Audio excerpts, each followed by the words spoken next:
Muy buenas noches a todos. Hoy tenemos un B Brown Bag Lata muy especial. Waldemar Pera nos va a dar un laboratorio, nos va a enseñar su laboratorio y nos va a enseñar algunas cosas que han salido con NSX-T versión 3. Y es una presentación en español y estamos muy contentos de que Waldemar nos haya querido dar la presentación.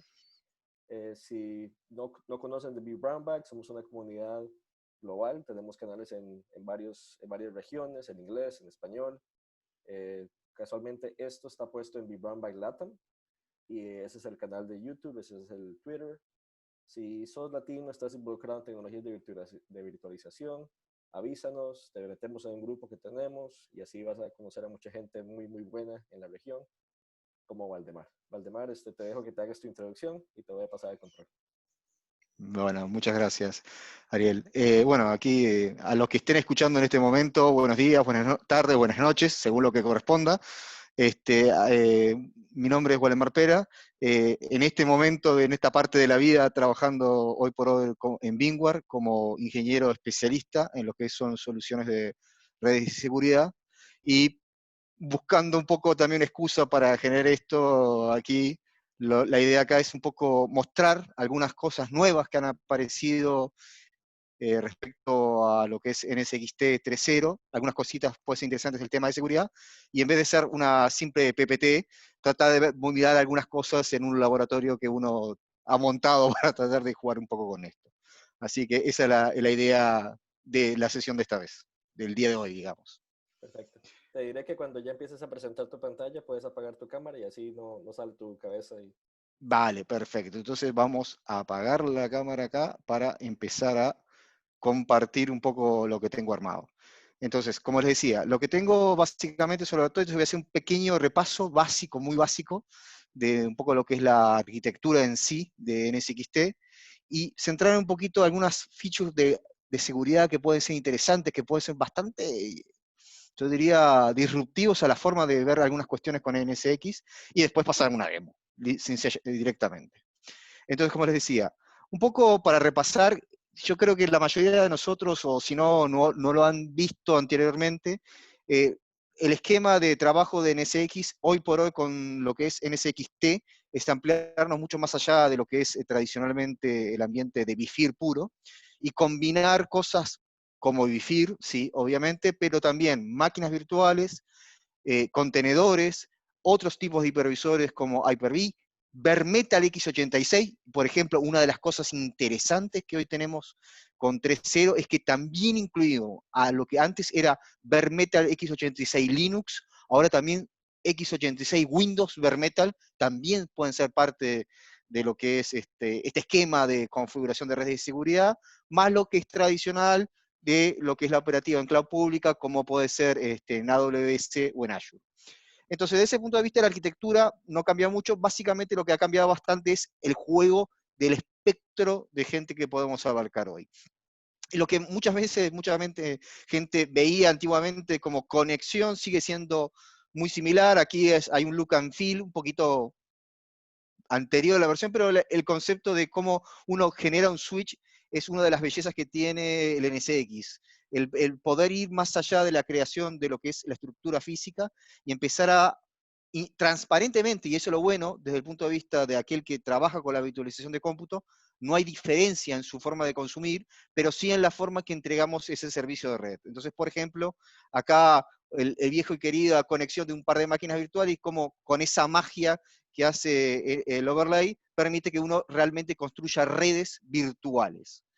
Y si eso que uno le parece bonito, interesante desde el punto de vista de switching y routing, y que permite crear una estructura bastante diversificada, donde todas las componentes de lo que podría ser distribución de routing es realmente en el kernel del hipervisor y optimizando mucho lo que es el trabajo hacia el exterior, lo interesante es qué más podemos hacer de esto.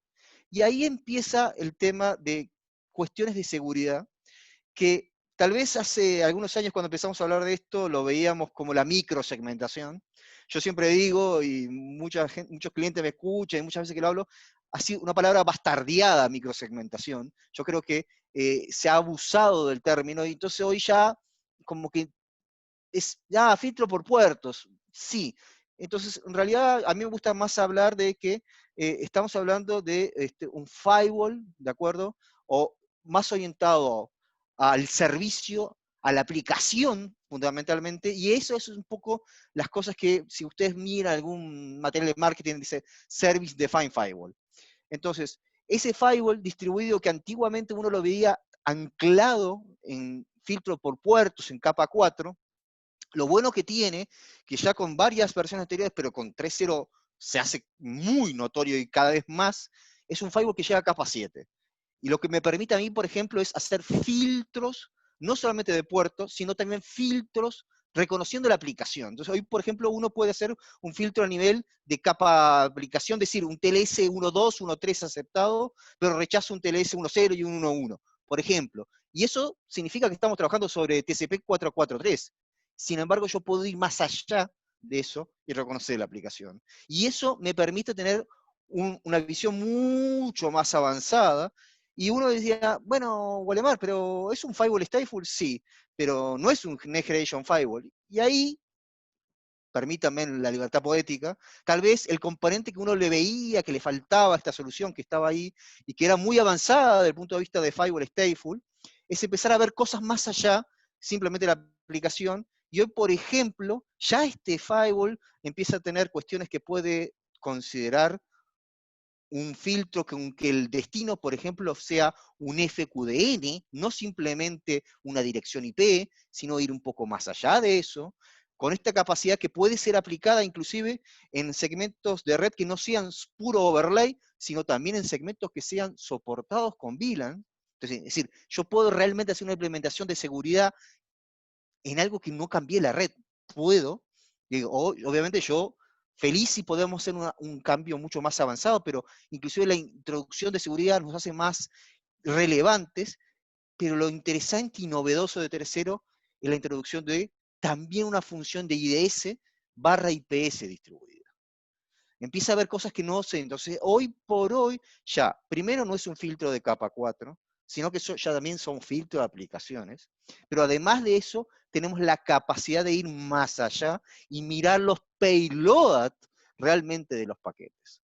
Entonces, desde ese punto de vista, yo creo que una de las cosas, también de otras más, que aparecieron en 3.0, es este crecimiento más fuerte, más, yo diría, realmente relevante en cuestiones de seguridad.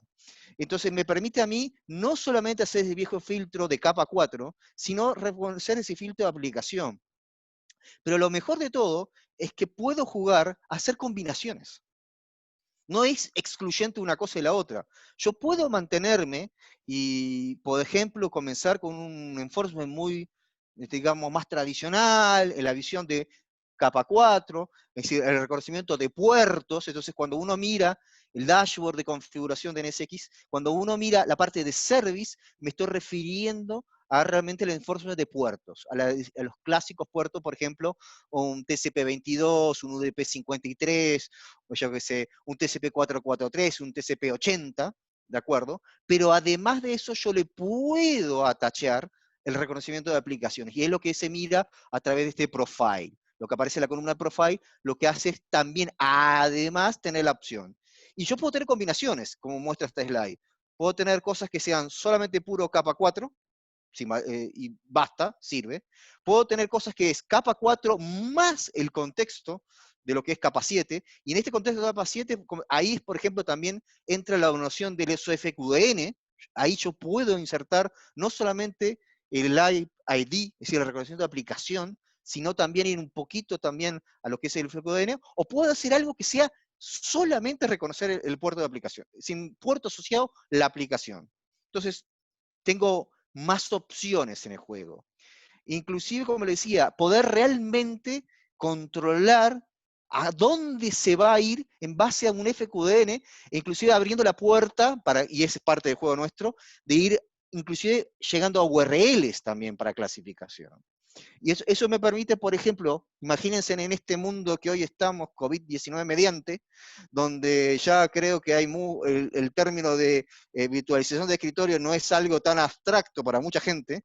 Por ejemplo, de regular, que es usuario que está con el login en el escritorio de VDI, poder controlar a qué recursos accede, inclusive a algo tan como un Office 365, por decirlo de alguna manera, o algo más, un S3 de Amazon, es decir, cosas que no están necesariamente atadas a una IP, y eso es una posibilidad muy diferente.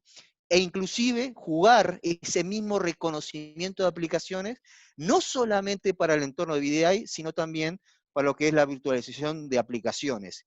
Y de ese punto de vista, y ahí hay también un temita que a veces me gusta recalcarlo, no es una sustitución de lo que podrían ser los entornos de protección de control access de una plataforma de VDI, sino que es un complemento a la misma. Entonces aquí esta slide lo que hace es, lo que aparece más a la izquierda es la propia solución de VDI, lo que sería coloquialmente un Horizon, que hace su control a través de sus UAG o su Connection Service para llegar a la plataforma, y una vez instalado en la plataforma, tener la capacidad de utilizar el ID del usuario para poder definir si puede o no jugar con algo, o acceder a una aplicación. Inclusive de cositas que también, por ejemplo, son interesantes de pensar, yo puedo construir hoy reglas basadas en tiempo.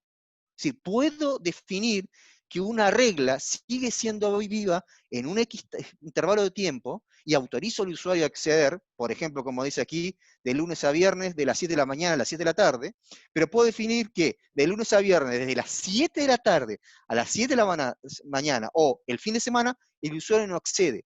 Y lo bueno que estas reglas, este time, puedo utilizarlo tanto para el firewall distribuido como para el firewall que tengo de borde de la solución.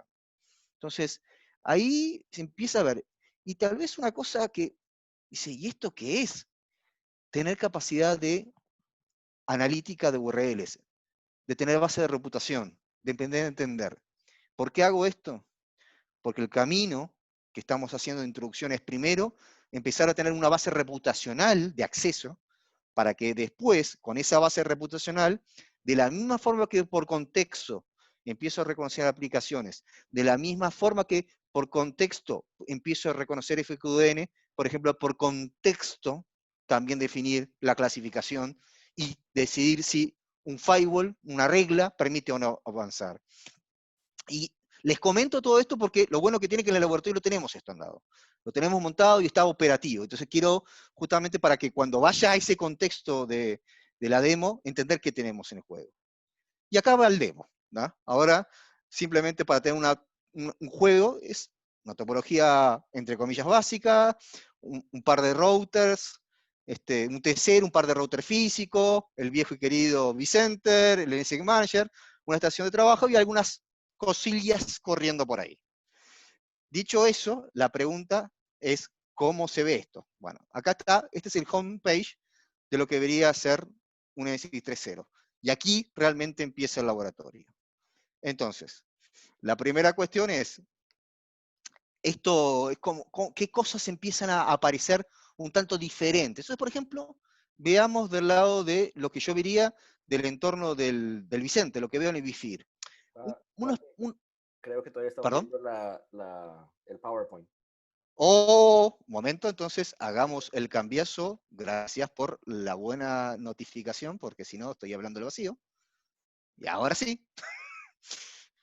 Ahora sí estoy hablando. Entonces volvamos. El look and feel, el home, lo que sería NSX 3.0, ¿de acuerdo? Que si se fijan, ya tiene un pequeño dashboard que ya en la versión 2.5 se anticipaba, pero ahora es notorio en cuanto a la cantidad de componentes. Ahora, lo que decía, del lado de vCenter hay algunos pequeños detalles que parecen interesantes a la hora de hacer. Una de las cuestiones que cambió, y aquí lo que estoy teniendo es un entorno que está con BIFIR 7.0, así que estoy teniendo 7.0 y NSX 3.0, es que empieza a haber una sintonía un poco, digamos, más cercana entre vCenter y lo que es NSXT.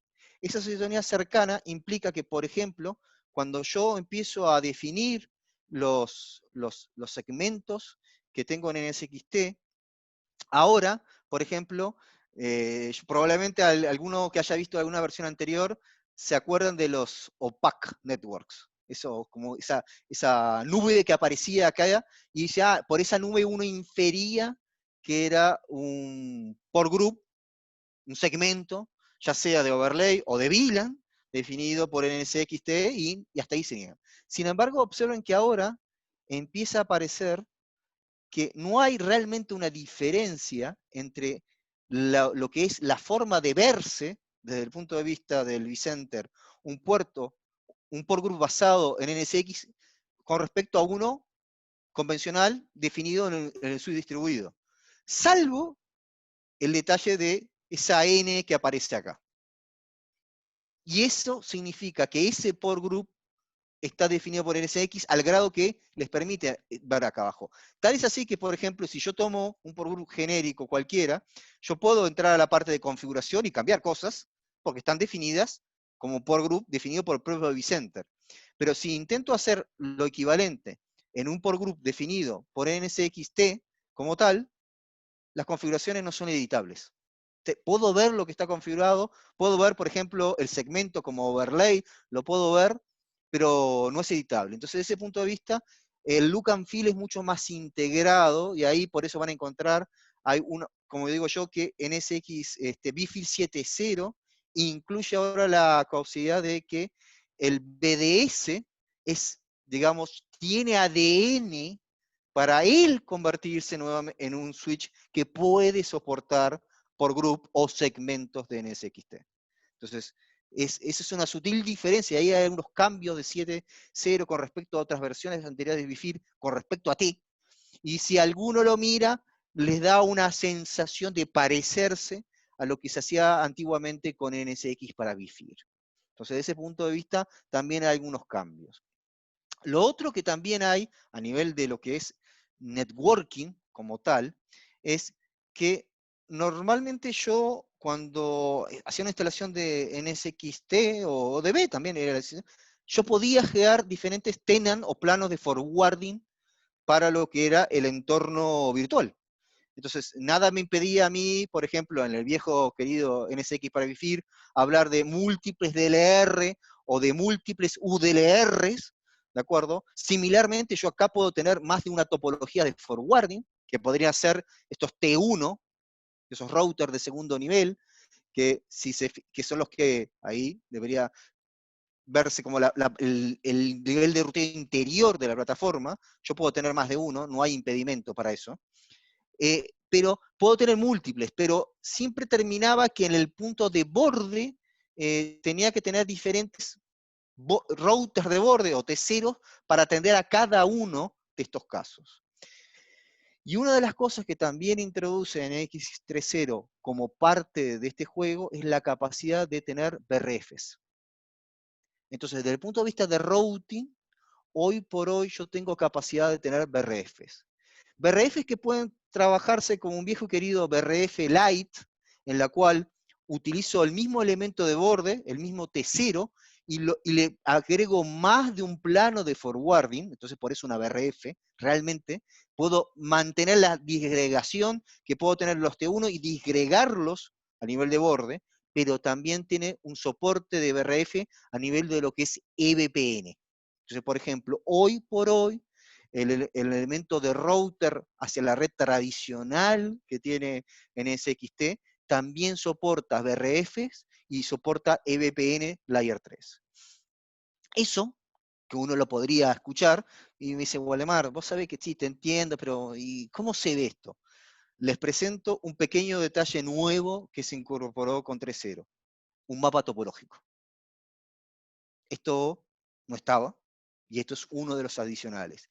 Este mapa topológico lo que hace es mostrarle cada uno de los objetos que ustedes han creado y cómo se están conectados entre sí. Entonces, por ejemplo, ver que acá tengo un segmento, que es el segmento web, que lo podemos mirar, que ese segmento web está asociado a un T1, y ese T1 está asociado a un T0, y por debajo inclusive puedo ver, por ejemplo, que tiene elementos de máquinas virtuales y puedo ver quiénes son las máquinas virtuales. Y esas, tengo un diagrama topológico que se va ajustando. Cuando miran esto, se observan que acá tengo una máquina virtual, un segmento, el T1, el T0, y por acá tengo otra cosa. ¿Y esto qué es? Algo aislado. Bueno, es que tengo una BRF. Entonces tengo un elemento que segrega completamente. Acá ni siquiera tengo un T1, pero podría tenerlo, nada me lo impide. Entonces puedo tener distintos planos de forwarding, y esos planos de forwarding, así, si no hago nada, es BRF Lite. Si agrego la configuración de VPN, voy un poquito más lejos que eso. Y eso créanme que, por ejemplo, en topologías donde tengo el uso de MPLS, por ejemplo, eso hace que el T0 ahora se puede presentar en esta estructura de VPN Layer 3 como que fuera un equivalente a un PE de una red MPLS. Entonces, si se fijan, ya empieza a haber cosas un tanto distintas con respecto a eso. Tal es así que, por ejemplo, yo si bien como deploy, lo único que tengo es un router T0, uno solo de generado, sin embargo, cuando yo defino gateway, tengo la opción de segmentar, hacer slicing de ese T0 a través de BRF. Y por tanto, él tiene una estructura de ruteo completamente separada, con su estructura, y a partir de este manejo de BGP, estrictamente podría ser, es multiprotocol BGP, puedo añadir las capacidades de VPN. Entonces, eso también es algo diferente.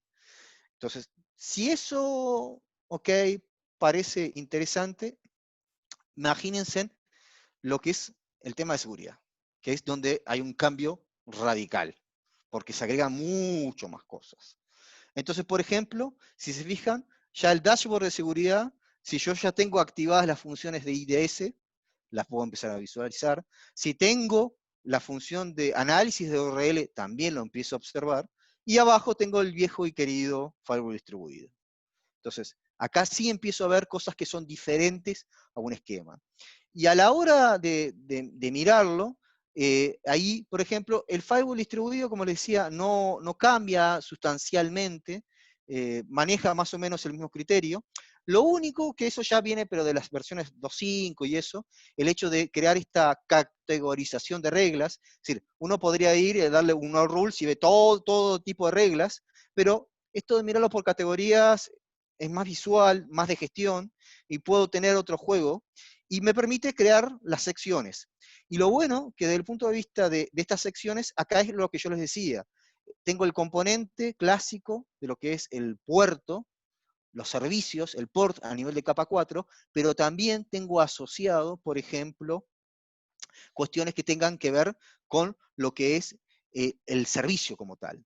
Entonces, inclusive, por ejemplo, puedo jugar con cosas un tanto, entre comillas, extrañas. Por ejemplo, acá en esta sección que abrí, es una sección en la cual yo, por ejemplo, agarro y asumo que voy a trabajar, por ejemplo, con Identity Firewall. Este concepto que le decía yo, en la cual yo puedo reconocer el usuario que hace el login adentro de un VDI, o podría ser una aplicación virtualizada, y en función de él, ese usuario que hizo login, tener distintos permisos.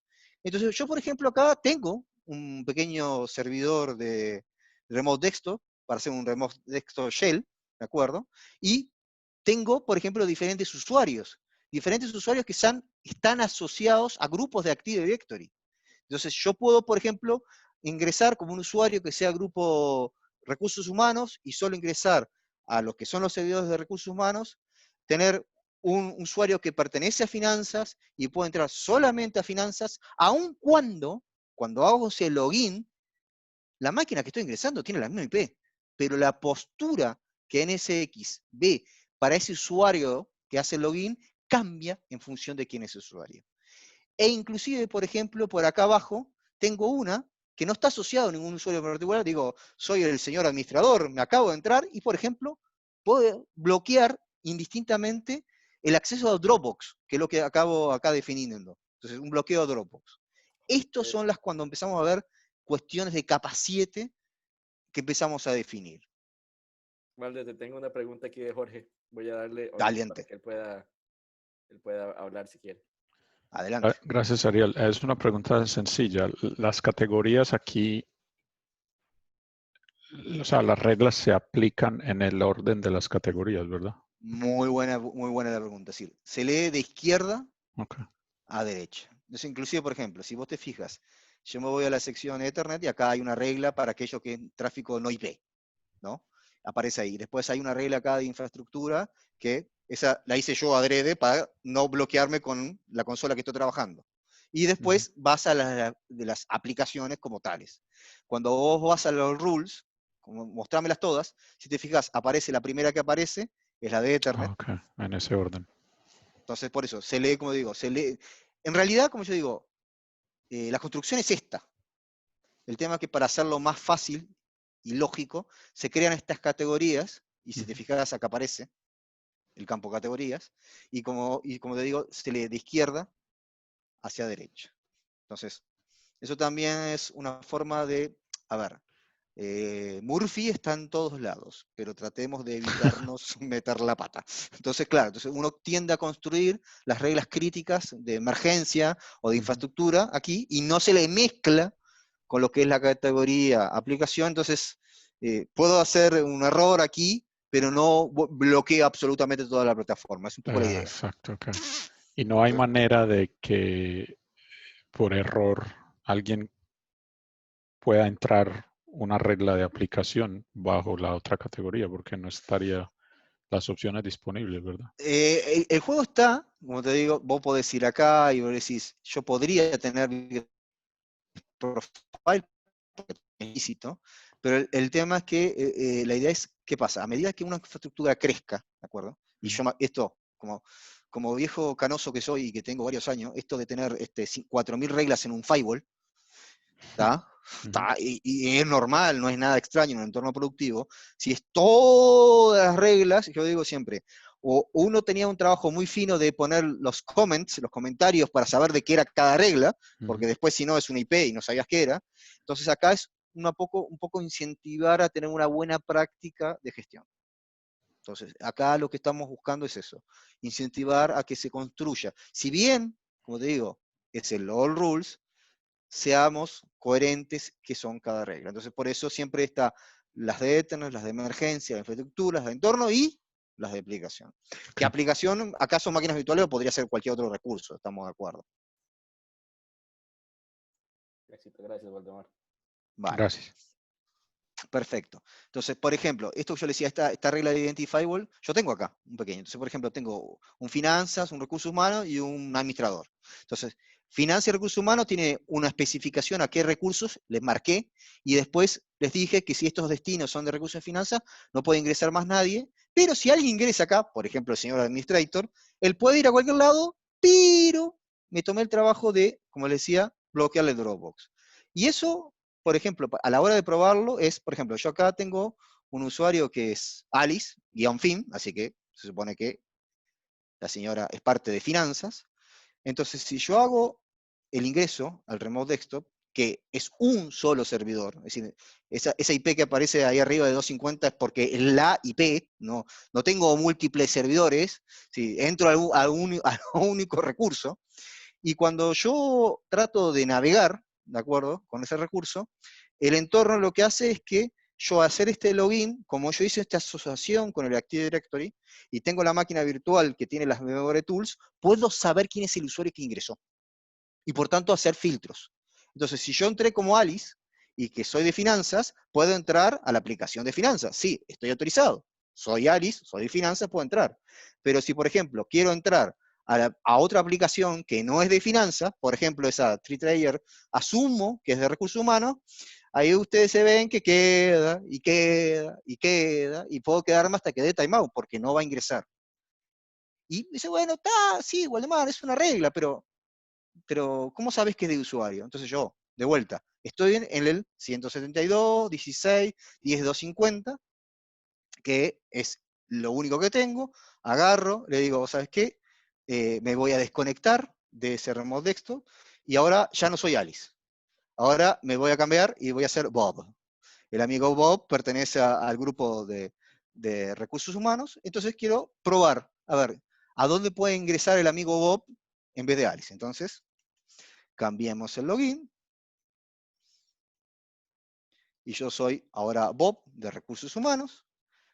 estoy entrando, si se fijan, al mismo recurso, no estoy cambiando de remote desktop, estoy entrando exactamente al mismo recurso de terminal server, estoy ingresando a la misma, pero ahora como otra persona, soy otro, pertenezco a otro grupo, en este caso a un grupo de recursos humanos, abro el browser nuevamente, intento navegar, entonces, por ejemplo, asumo que esta aplicación, como recién vimos que Alice no podía entrar.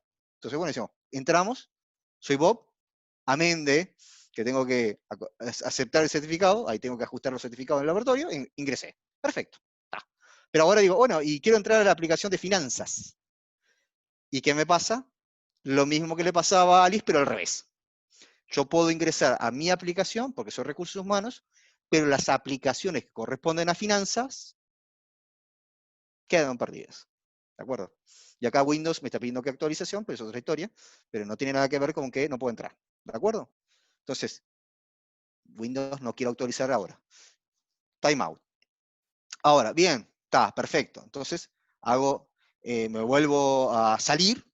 Entonces digo, bueno, ok, tengo separado Alice, tengo separado finanzas, tengo separado Bob, tengo recursos humanos, no se puede ingresar a ninguno cruzado, pero acá tengo una regla que dejé para que, por ejemplo, está permitido que yo pueda seguir ingresando, pero ¿y si ingreso ahora ni como Alice ni como Bob, sino que ahora decido entrar, nadie entra así, pero supongamos que yo entro como el administrador del recurso. Entonces, al principio soy el Señor Todopoderoso, amén de que no estoy ni en final. Ahí es cuando Murphy se apura y le erra el password. No, se llama le erra el usuario. A ver.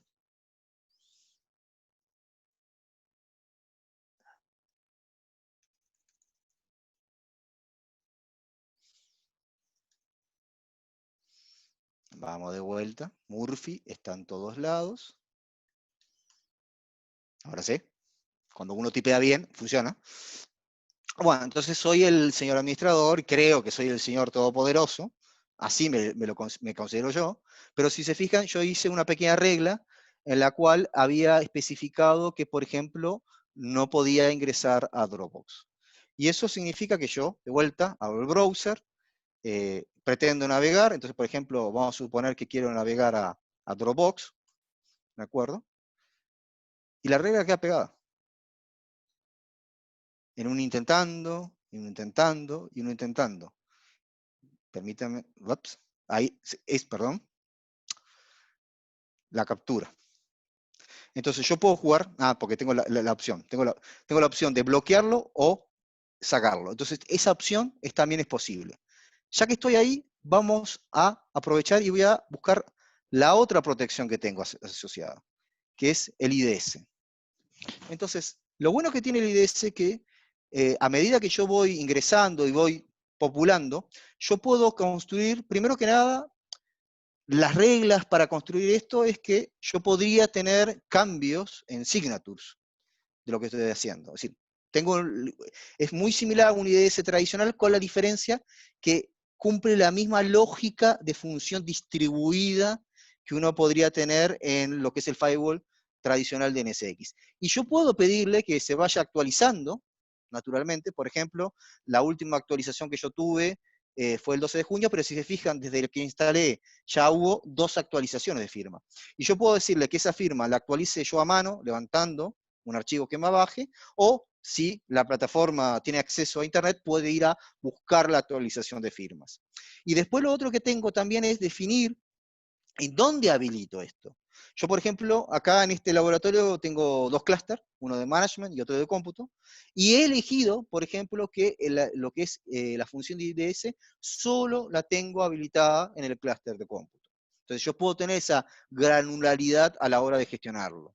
Lo otro que también tengo es que yo puedo tener diferentes profiles, y ese es uno de los sabores interesantes que tengo con esto, para asociar a las reglas. Entonces, yo puedo tener un profile por defecto que asume, por ejemplo, algunas signatures, o puedo customizar, por ejemplo, uno que tenga todas las signatures, o puedo elegir algunas signatures en particular, e inclusive, lo bueno que tiene esto, es que si yo tengo alguna de estas categorías, también, si yo quiero, puedo excluir algunas de las signatures. Lo bueno que tiene como trabajo es que uno de los, digamos, de los valores que hacemos nosotros es que estas signatures, como digo, decimos, tienen un cierto curate, han sido verificadas, han tratado, es decir, son signatures que uno ya sabe que tienen calidad, ¿de acuerdo? Es decir, lo que se hace es un trabajo previo de lo que es el motor y elegir la signature que tengan, por ejemplo, la mínima probabilidad de generar falsos positivos. Entonces, las signatures que están alocadas en la tabla son signatures que uno ya sabe que son de buena calidad. Pero si ahí, igualmente, por X motivo, en mi entorno particular, resulta que esa signature está generando algo no deseado, yo puedo excluir de las categorías alguna signature en particular. Eso es posible. Y después que yo tengo esto, que es las diferentes categorías, la construcción de reglas para el IDS, si lo miran, no es muy distinto de lo que hicimos con el firewall. Es muy parecido. De vuelta, origen, destino, servicio, y acá es la diferencia. En la columna que antes veíamos profile, que era ese contexto de capa 7, ya sea de ID, de FQDN, etcétera, etcétera, aquí este profile está asociado solamente a lo que es la signature. Entonces yo puedo, de vuelta, yo ya definí los profiles de signature y aplico eso a ese usuario en particular. Entonces, por ejemplo, acá tengo un par de signatures que son totalmente aplicadas a todo el mundo y puedo elegir, por ejemplo, diferentes tipos de signature y aplicado a diferentes segmentos. Entonces, por ejemplo, puedo tener acá todas las signatures, o por ejemplo agarro y digo, no, vos sabés que no quiero todas, entonces me fijo la signature que tengo, selecciono, por ejemplo, digo, vos sabés que quiero que solamente no el todo, sino que sea la signature de critical para eso, digo save, y similar a lo que hacía de firewall, publish, entonces publico el cambio de signature. ¿Eso es posible? Sí. No hay inconveniente de hacerlo, se puede hacer. Ven que inclusive es rule by rule, uno puede ir eligiendo cómo es esa signature. Después que hace todo esto, obviamente, hay un punto de visión de lo que está pasando. Entonces, por ejemplo, si yo agarro y, volviendo a este señor que tenía acá prendido, si no se me durmió, entonces, por ejemplo, voy a adrede, pendiente tengo que instalar un Kali para jugar con Metasploit, pero va por ahí, lo podemos hacer. Entonces yo puedo ir a, por ejemplo, sitios, ¿tá? Y acá tengo uno que simplemente lo que hace es tratar de probar una postura. Entonces lo que hace es básicamente empezar a intentar diferentes formas de explotar mi browser para generar algún incidente o alguna capacidad que pudiera afectarme. Mientras hace eso, yo lo que puedo ver acá inclusive es las veces que ha hecho ese match en 24, 48, yo qué sé, los últimos 7 días, y miro, porque obviamente vengo jugando con esto hace un rato, cada una de las signatures, cómo se ha generado alguna instancia, y por cada uno de ellos, lo bueno que tiene, que inclusive cuando yo miro el detalle, ¿de acuerdo?, de cada una de ellas, puedo tener la información específica de quién a quién, qué incidente se ha provocado, qué es lo que ha disparado. Inclusive, por ejemplo, cuando son signatures que están asociados realmente a alguna acción que corresponde a algún tipo de malware, por ejemplo, también puedo tener, por ejemplo, estados de CSV. Es decir, yo sé, por ejemplo, voy a ver un poquito más para ver aquí, es un juego que están tratando de hacer una alerta. Si se fijan, casualmente la IP, entre comillas, del atacante, soy yo, el browser, que estoy tratando de navegar, y la IP es este equipo de gente que hace esas pruebas de entrecomillado, de vulnerabilidad en el browser, para provocar un disparo de algo. Entonces, cuando eso se provoca, si hace un match con alguna signature, inclusive, no solamente puedo tener la clasificación de CVSS, sino si tiene un CVE asociado, puedo ir a ver cuál es el SVE asociado a esa signature para poder saber quién es el que está disparando ese evento. Y eso es parte de esta estructura.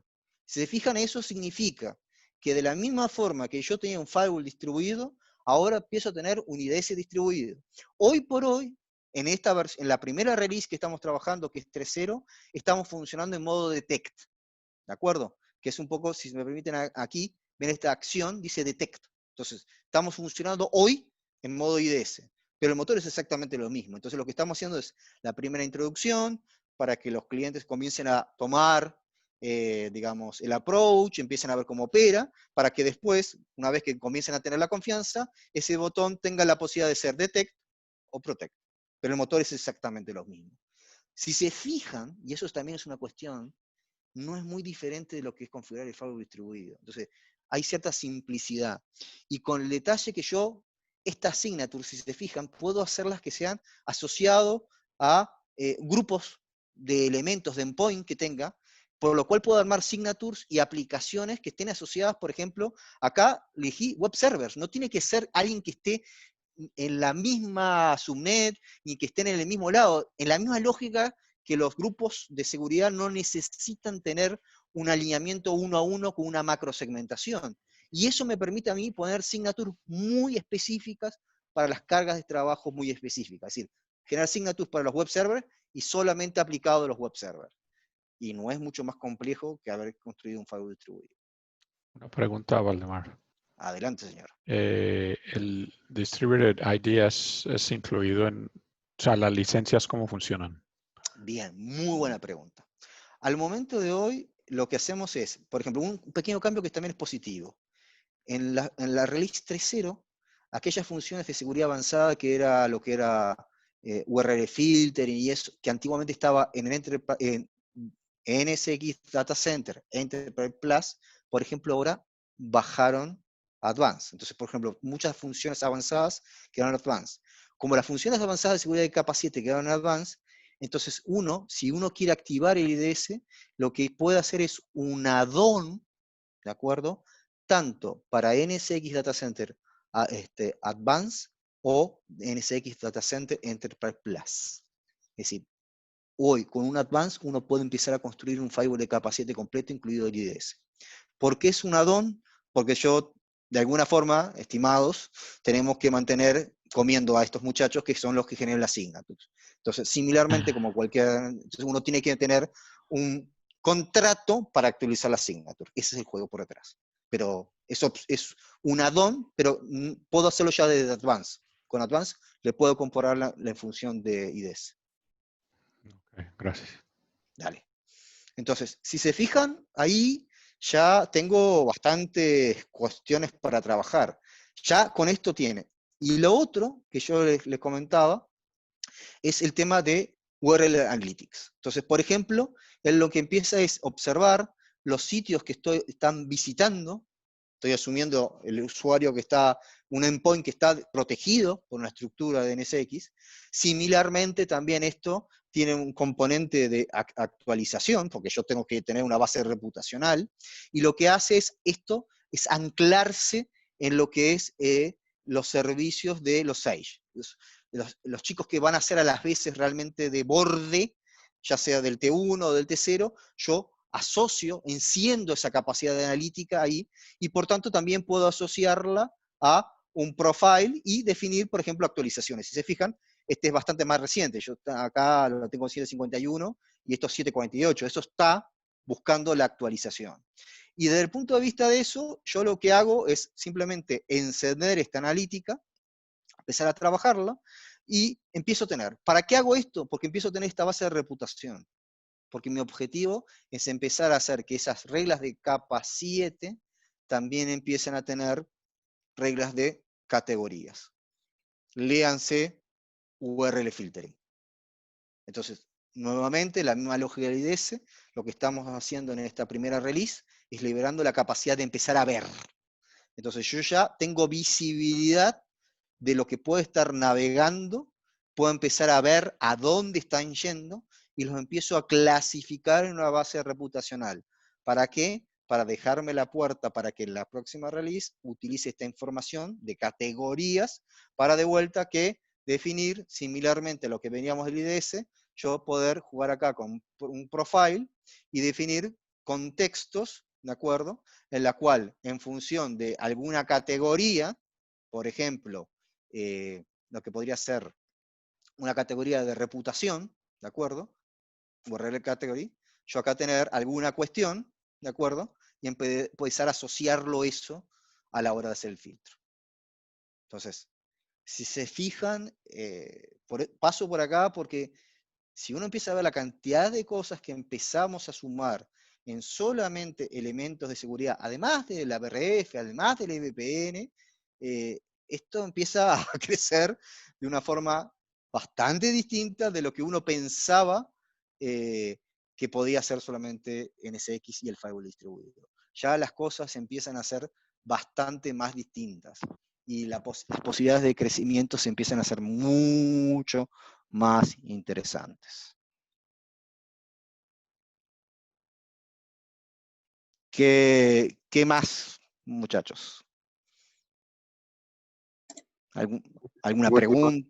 Waldemar, Sí, dime. ¿a nivel de Guest Introspection cambió algo en este nuevo release o quedó igual que como venía antes? No, desde el punto de vista, lo único diferente que hemos hecho ahora es que, ¿qué pasa? Antiguamente con el Network Introspection uno tenía que ser muy delicado, si te acuerdas, tenías ciertos slots donde aplicar, por ejemplo, más que nada en Network, ¿no? Porque en que eso sí, no varía mucho. Pero en Network uno tenía que asignar los servicios a un slot, ¿de acuerdo? A la hora de definir, por ejemplo, cómo trabajarlos. Una de las cosas que sí variaron es que ahora yo tengo la posibilidad de hacer service change.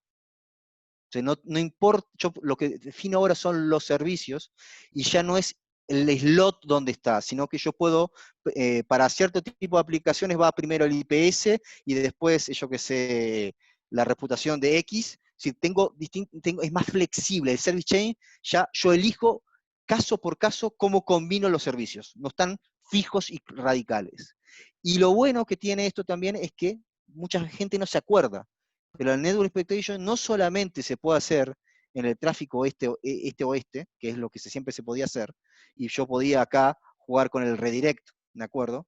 Pero mucha gente no se acuerda que nosotros ya, desde las versiones anteriores, también se puede hacer introspection en lo que es norte-sur también. Es decir, si volviendo a la topología de acá, el mapa topológico, no solamente puedo hacer una inspección de tráfico a nivel de lo que podrían ser los recursos de endpoint, máquinas virtuales, lo que fuera, sino también puedo hacer inspecciones asociadas a los T0 o T1.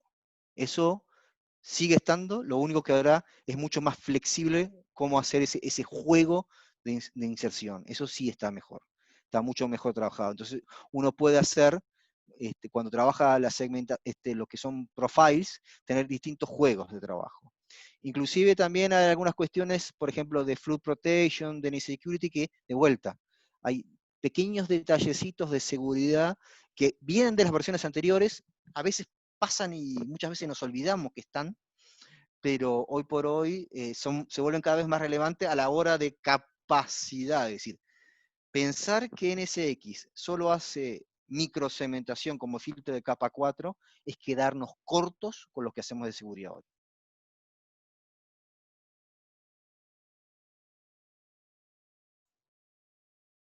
Pues mira, muy bien, muy completo. Y no sé si quieres enseñar algo más, pero también lo que... No, yo creo que, como te decía, es una excusa para contarles qué es lo que hoy tenemos como posibilidad para, digamos, despertar interés. Créanme que 3.0 es una release interesante, se agregan muchas funciones, nos estamos realmente distanciando notoriamente de lo que empezamos a hacer hace 7 años atrás con el firewall distribuido, y tanto para networking como para cuestiones de seguridad, empezamos a hacer cada vez cosas mucho más potentes. Esa es la verdad. Ya se va sintiendo como que el cambio de NSXV a T, como que ya lo hicimos, ya estamos hechos, Sí. ya podemos enfocarnos en hacer las cosas más sencillas y más poderosas. A mí personalmente me gusta mucho eso, que en vSphere 7 ya se puede usar el VDS de vSphere y simplemente habilitar NSX y no tener que instalar otro VDS, que era un poco complejo para los customers. Yo lo digo, con honestidad, es un poco, es un tema también de feedback de los clientes. Entonces, hicimos ese cambio justamente porque los clientes dijeron, nos gustaba más el look and feel anterior, y bueno, lo bueno que tiene, que lo que terminamos, como yo digo, es retroalimentando al viejo y querido BDS. le dimos esteroides para poder convertir en algo más. Excelente. Valdemar, si quieres, pon otra vez tu intro slide para que la gente tenga tu contacto. Vale, Y aquí lo vamos a dejar con eso. Muchas gracias vale, a perfecto. Benjamín Zabaleta y a Jorge Torres por acompañarnos hoy y hacer preguntas. Y cualquier persona que te quiera contactar, ¿cómo quieres que te contacten? Como te digo, ahí lo bueno que me pueden buscar tanto por lo que es por Twitter, me pueden buscar, o si me quieren buscar también por mi correo, obviamente trabajo en Bingware, ya sea porque sea algún cliente que trabaje en la región que trabajo, o me avisan y puedo contactarme con el resto del equipo que trabajamos en Latinoamérica. Eso no es inconveniente. Muchísimas Así gracias que, por hacer esta sesión para los latinos, honestamente, para ayudar a toda la comunidad latina. no, gracias a ustedes y espero ser más continuo en haciendo estas cosas. Por supuesto, ahí estaremos siempre haciendo videos. Bueno, muchísimas gracias a todos y nos vemos pronto. Gracias.